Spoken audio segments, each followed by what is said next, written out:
I said it before and I say it again. If I'm using a Genshiken picture for my video, that means I'm making a video response to somebody who's discussing anime. What's up everyone, DarkScream217 here, and this is a video response to DecKrash, better known as Brandon, on his video entitled The De-Evolution of Anime?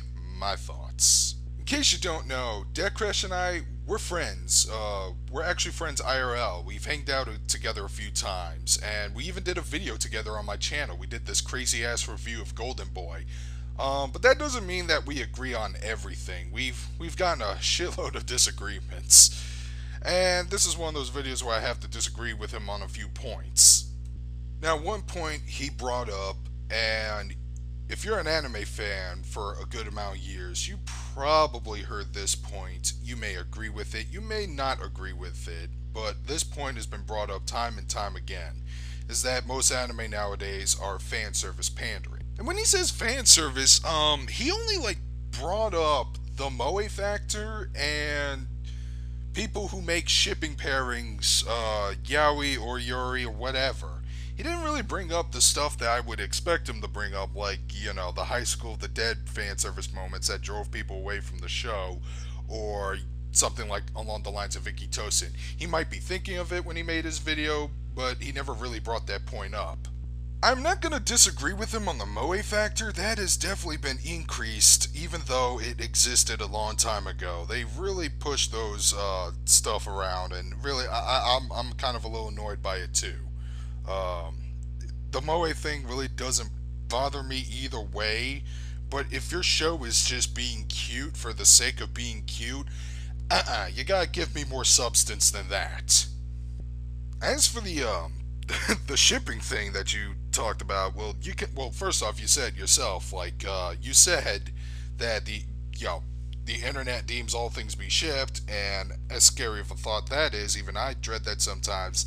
Nothing you can do. That's what the fan base does. Sometimes they are kind of effed up like that. Sorry, that's really not the fault of the show or how the show works or anything like that. As for the rest of the fan service, it's actually something that's not entirely new. Fan service has been around. It wasn't even limited. They've used it. They have used it rampantly in a lot of shows in the '90s. I mean, Great Teacher Onizuka had a lot of fan service. Devil Hunter Yoko's first episode was pretty damn fan servicey. But the only difference is, for some reason, the fan servicey shows, the pandering shows that are made now, get more attention, whereas the fan servicey shows yesterday don't get as much attention, or didn't get as much as attention when they were around. They were the indie shows back then. Unfortunately, you should already know why those shows exist. It's because in Japan, that's what puts asses on the seats. That's what gets the otaku and drones to buy $60 DVDs for only 2 episodes each. Yeah, I'm no longer mad about my DVD prices anymore because of that, as well as how many hundreds of dollars. I don't know what the end prices are for figurines, but here they're pretty damn pricey. I know, because our buddy that he mentioned that likes to buy everything cute, he loves to buy those figurines. But yeah, and those are really damn expensive. So I don't know how expensive they are in Japan, but that's what sells. And of course they're gonna keep growing that particular part of the market. It's not something I particularly agree with, but I guess to each his own when it comes to taste. Also, I tried getting into K-On! Twice, in fact. Could not get into that show.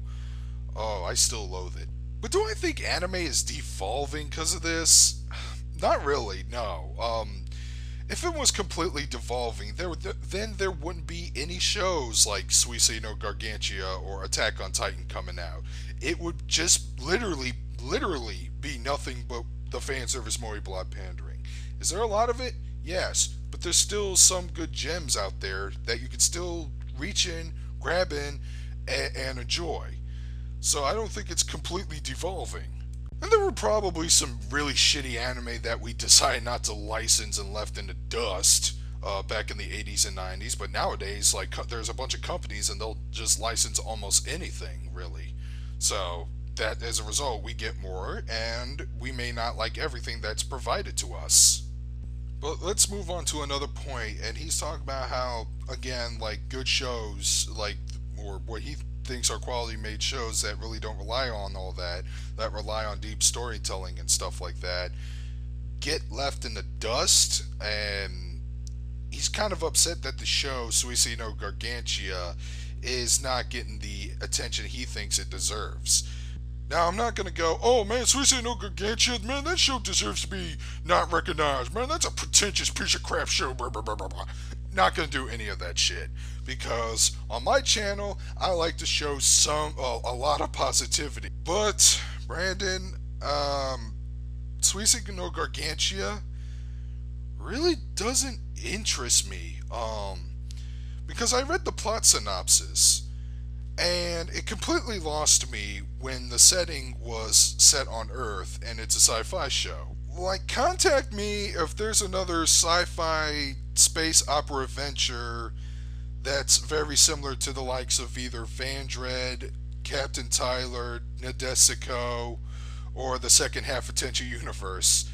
Then I'll be interested. Because that's my taste. I'm a really fun dude. I like my shows to be really entertaining, decent amount of action, great compelling characters so that way I can care about the action scenes or certain fight scenes. And sometimes I like my anime to be coked up insane like Excel Saga. But the point I'm trying to get across is, if you think this is an issue, and if there are people who agree with Brandon that there are a lot of shows that are just getting overshadowed, left in the dust, then I think what you guys should do is spread the word about this show more. Talk to your anime friends. If you're a vlogger on YouTube, talk about the show however you want. Episodic review, full-length review, in however style, whatever, and talk about and try to advertise it, try to pull people in. That's what I honestly think. That's what I like to do on my channel. My reviews, well, other than just being opinionated, but the point of my reviews is just maybe hopefully somebody who may like my taste or have similar tastes in me would actually go out and check some of these shows I reviewed. Now, DecKrash already did that. He posted a review of Suisei no Gargantia. I'll advertise that in the link below under the video I'm responding to. Hopefully you guys can listen to what he has to say, and maybe it will get you guys interested in checking the show out, even though I may not be able to get into something like this. Because quite frankly, I'm really tired of of all these reviewers being way too cynical and negative. Especially people like, oh my god, why can't they make an anime that's pandered to me, an asshole who doesn't like anything at all?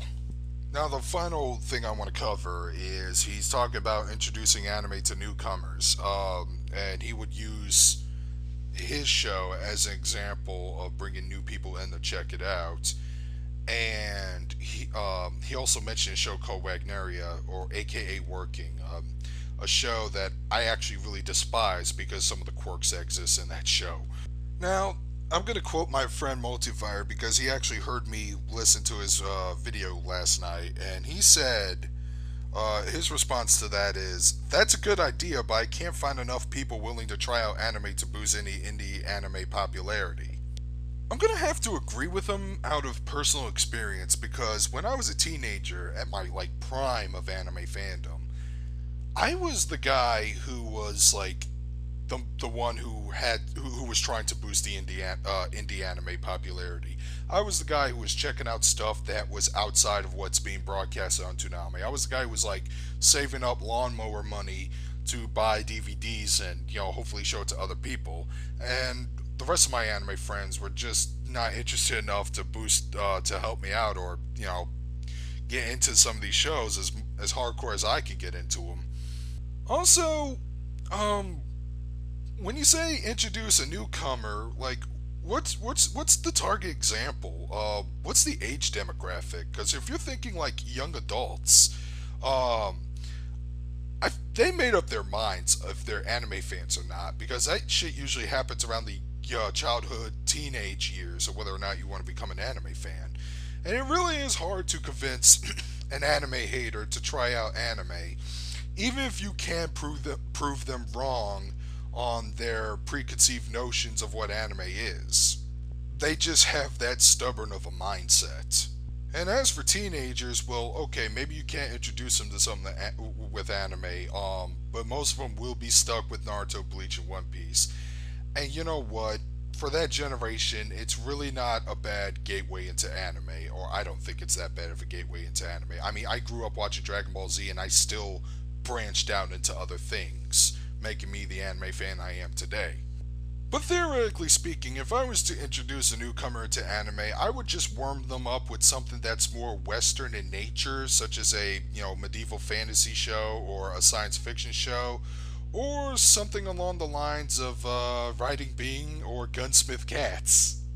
And even though I do not particularly care for this show, Cowboy Bebop, because even most anime haters usually make that as like an exception to their rule. So those are my final thoughts. I don't think anime is devolving as bad as everyone else says it is. I mean, there's still a light at the end of the tunnel. And if you think there's an anime out there that isn't getting a whole lot of attention, then you gotta be the one to give it that attention. Now, if you want to go ahead and check out DecKrash's channel, go right ahead, but he really doesn't do a whole lot of anime discussion videos, even though I really want him to. Most of the stuff he does on his channel is that he does some, debates with people on religious issues, and he's a Christian himself. He also does a bunch of book reviews, and sometimes he'll do a movie review of a movie he just recently watched. So if any of those things interest you, go browse his channel and see if he's worth a sub or not. As for my channel, my Captain Tyler review won't be out won't be out for a while. I don't know when, but hopefully it'll be out. It'll be sometime around this month. But in the meantime, I do have some videos I want to make where I just ramble on about certain topics. Like, I really want to talk about my thoughts on Scorpion being added into Injustice, and I also wanted to talk about a particular video game that really needs to be localized here in the States. Those two topics come into mind. I don't know what else I'm going to discuss about, but they're going to be in separate videos so you guys can check them out. But yeah, that's what you should expect on my channel in the near future.